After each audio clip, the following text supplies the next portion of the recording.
Man dahil sa masamang intensyon ko.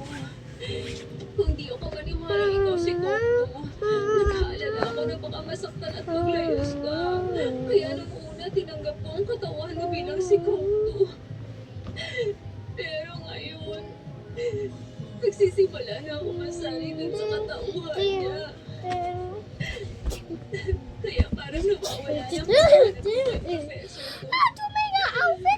Kasi naman, ang tagal na niyang nawala. Nabaon na siya dito sa kalooban ko. Matagal na siyang nasa kabilang buhay. Kahit makalangoy ang salmon pasalungat sa agos, hindi na babalik pa. Hindi na makakabalik pa sa Jacob. Baka pwede mag-focus ka.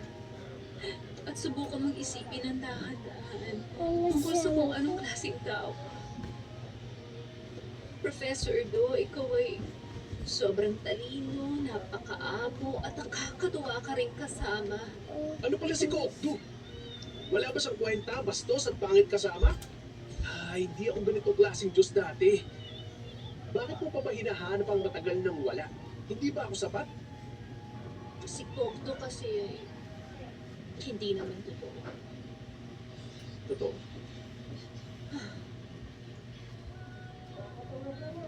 Ano bang pagkakaintindi mo sa totoo? Simple lang naman ang katotohanan. Kung ano ang nakikita mo, yun ang totoo. Ang peke yung gusto mong makita. Kaya naman,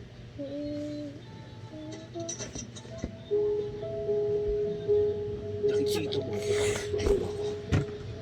Hindi si Jacob to.